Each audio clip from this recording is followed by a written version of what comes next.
Hello दोस्तों, कैसे हैं आप सब। आज के इस वीडियो में हम लोग महाकवि कालिदास की जो रचना मेघदूतम है, इस रचना की मुख्य विशेषता क्या है, इसका काव्य सौंदर्य, भाषा शैली, लिखित एग्जाम को ध्यान में रख के आज के वीडियो बनाया गया है।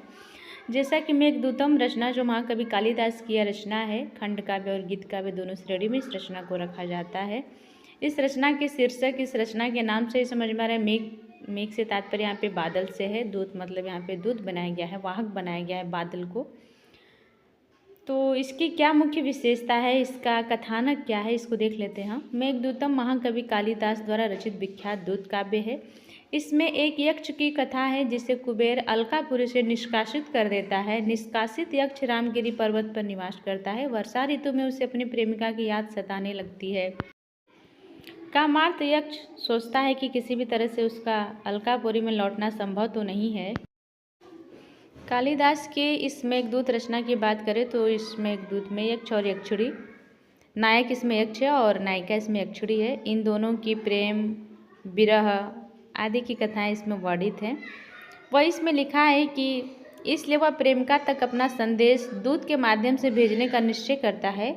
अकेलेपन का जीवन गुजार रहे यक्ष को कोई संदेश वाहक नहीं मिलता है। जो यक्ष होता है उसको अपनी संदेशा, अपनी सूचना अपनी नायिका के पास भिजवाना होता है और उसको कोई संदेश वाहक नहीं मिलता है, तो बादल को ही अपना दूत बनाता है।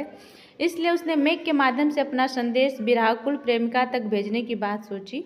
इस प्रकार आषाढ़ के प्रथम दिन आकाश पर उमड़ते मेघों को देखकर महाकवि कालिदास ने अपने कल्पना के माध्यम से अपनी इस रचना में मेघ को ही दूत बनाए और अपनी बात अपनी प्रेमिका यक्ष अपनी बात यक्षिणी तक पहुंचाता है। साथ मिलकर एक अनन्य कृति की रचना कर दी। यहाँ पे कल्पना की बात, महाकवि कालिदास की कल्पना की अनन्य कृति अगर कोई है तो वो मेघदूत है, जिसमें उन्होंने मेघ को कल्पना के द्वारा मेघ को ही वाहक बनाया और यक्ष के माध्यम से यक्ष ने मेघ के माध्यम से अपनी सूचना यक्षिणी तक पहुँचाए। अब हम लोग देख लेते हैं कालिदास रचित मेघदूतम महाकाव्य की क्या कुछ मुख्य बातें, उसको देख लेते हैं। मेघदूत की लोकप्रियता भारतीय साहित्य में प्राचीन काल से ही रही है। जहाँ एक प्रसिद्ध टीकाकारों ने इस पर टीकाएँ लिखी है, वहीं अनेक संस्कृत कवियों ने इससे प्रेरित होकर अथवा इसको आधार बनाकर कई दूत काव्य लिखे। भावना और कल्पना का जो उदात्त प्रसार मेघदूत रचना में, महाकवि की मेघदूत रचना में जो उपलब्ध है, वह भारतीय साहित्य में अन्यत्र विरल है, यानी दुर्लभ है, बहुत कम ही देखने को मिलता है। नागार्जुन ने मेघदूत के हिंदी अनुवाद की भूमिका में इसे हिंदी वाङ्मय का अनुपम अंश बताया है। मेघदूत काव्य दो खंडों में विभक्त है। पहले खंड का नाम पूर्व मेघ है और दूसरे खंड का नाम उत्तर मेघ है, या दो भागों में विभक्त है, कह सकते हैं ऐसा भी। पहला भाग का नाम पूर्व मेघ है और दूसरे भाग का नाम उत्तर मेघ है। मेघदूतम रचना में पूर्व मेघ में यक्ष बादल को रामगिरी से अलकापुरी तक के रास्ते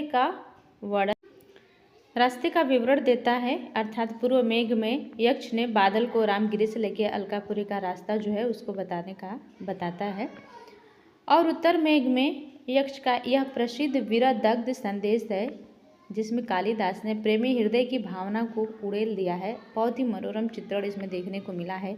महाकवि कालिदास की बहुत ही सुंदर कल्पना इसमें वर्णित है।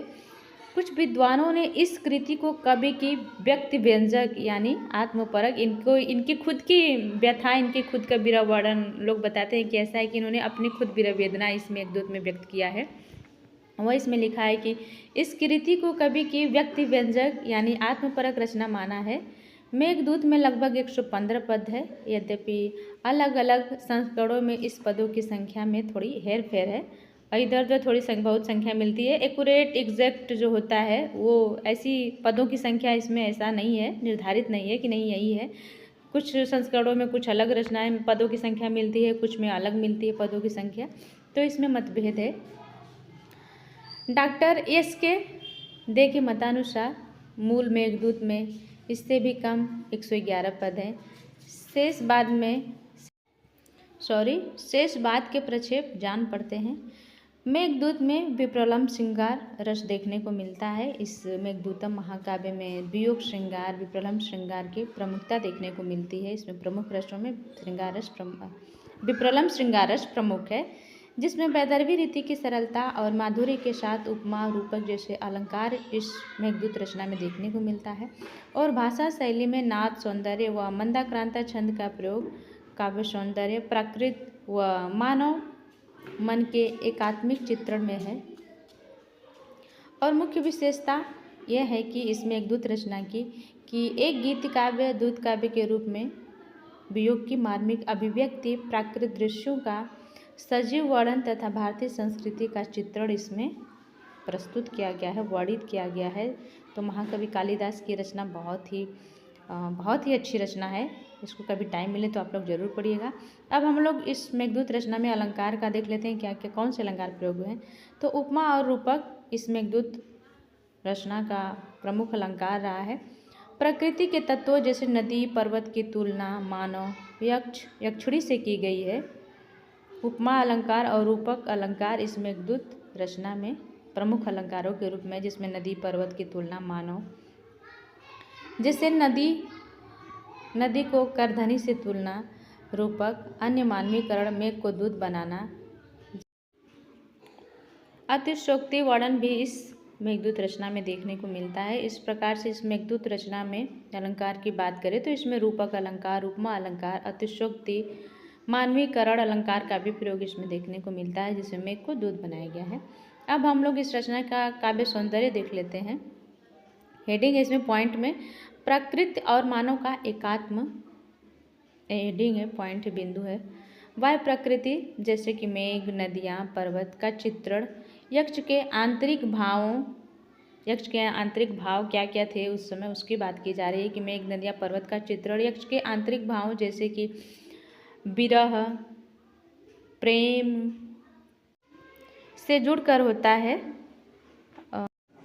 महाकवि कालिदास की बात करें तो इनकी 3 रचनाएं लघुत्रयी के अंतर्गत आती हैं, और जबकि बृहत्त्रयी के अंतर्गत भारवी, माघ और श्रीहर्ष की रचना क्रमशः किरातार्जुनीयम, शिशुपालवधम और नरसच्चरितम। और लघुत्रयी में, संस्कृत साहित्य की लघुत्रयी में कुमार संभव, मेघदूत और रघुवंशम महाकाव्य आते हैं। मेघदूत रचना में बिंब विधान, हेडिंग है, पॉइंट है, इसको देख लेते हैं। बिंब विधान में उज्जैनी, रामगिरी आदि के सजीव और मनोहारी चित्र प्रस्तुत किए गए हैं। भाव व्यंजना में वियोगी यक्ष की उदासी, आतुरता और कल्पनाओं का मार्मिक चित्रण इस मेघदूत रचना में देखने को मिलता है। तो ये 2 हेडिंग बन सकते हैं, बिंब विधान और भाव व्यंजना। अब मेघदूत के अंतर्गत हम लोग रस हेडिंग है, इसको देख लेते हैं। इस रचना में रस की बात करें तो इसमें विप्रलम जिससे वियोग श्रृंगार, रस वियोग श्रृंगार भी कह सकते हैं। विप्रलम श्रृंगार यह मेघदूत का मुख्य रस है, जिसमें प्रेमी प्रेमिका के वियोग की पीड़ा और प्रेम की अनन्यता का चित्रण इसमें प्रस्तुत किया गया है। अन्य रस में आ जाएगा करुण रस, विरह के कारण। करुण रस के साथ साथ इसमें शांत रस, वैराग्य की स्थिति में भी कुछ अंश देखने को मिलता है। इस प्रकार से इस मेघदूत रचना में वियोग श्रृंगार, करुण रस, वियोग रस श्रृंगार के अंतर्गत वियोग श्रृंगार रस, करुण रस और शांत रस देखने को मिलता है। अब हम लोग भाषा शैली देख लेते हैं। भाषा शैली रीति हेडिंग है। जैसा कि हम सब जानते हैं, अब तक महाकवि कालिदास की जितनी भी रचनाएं मेरे चैनल पे पड़ी है, उसमें इस बात का जिक्र हमेशा हुआ है कि महाकवि कालिदास का अगर कोई रीति अगर कोई प्रिय है तो वैदर्भी रीति है, और उपमा अलंकार इनका सबसे प्रिय अलंकार है। तो भाषा शैली रीति हेडिंग है, इसको देख लेते हैं। वैदर्भी रीति महाकवि कालिदास की यह शैली सरल, मधुर, सुकुमार और अर्थगर्भित होती है, जो मेघदूत में पूरी तरह से दिखती है। नाद सौंदर्य में शब्दों का चयन ऐसा कि ध्वनि से ही चित्र और भाव उत्पन्न होते हैं, जैसे शब्दान्ते मधुरम अनिलय में। तो महाकवि कालिदास के शब्द ऐसे हैं कि ध्वनि के माध्यम से चित्र और भाव दोनों समझ में आ जाते हैं। मेघदूत रचना में मंदाक्रांता छंद, यह छंद विप्रलम श्रृंगार की मंद गति और गंभीरता को व्यक्त करने के लिए चुना गया है। इस छंद का प्रयोग महाकवि कालिदास के द्वारा इसलिए किया गया है कि इसमें विप्रलम श्रृंगार की मंद गति और गंभीरता को अच्छे से व्यक्त किया जा सकता है। अब हम लोग काव्य की मुख्य विशेषता क्या है उसको देख लेते हैं। काव्य की मुख्य विशेषता में दूत काव्य, गीत काव्य, यह संदेश काव्य, संदेश भेजने का काव्य, और गीत काव्य गाया जाने योग्य दोनों है, जो खंड काव्य की श्रेणी में रखा जाता है या आता है। अब मेघदूत के अंतर्गत हम लोग मौलिक कल्पना इसको देख लेते हैं। इसके अंतर्गत कौन से बिंदु इसमें वर्णित हैं। मेघ, जो कि मेघ से तात्पर्य बादल से होता है। मेघ बादल को दूत बनाकर संदेश भेजने की कल्पना मौलिक और अनुपम है। भौगोलिक प्रामाणिकता में रामगिरी से अलकापुरी तक का मार्ग अत्यंत प्रामाणिक और विस्तृत है। सांस्कृतिक चित्रण की बात करें तो भारतीय संस्कृति, रीति रिवाजों और प्राकृतिक सौंदर्य का सजीव चित्रण इस मेघदूत रचना में देखने को मिलता है।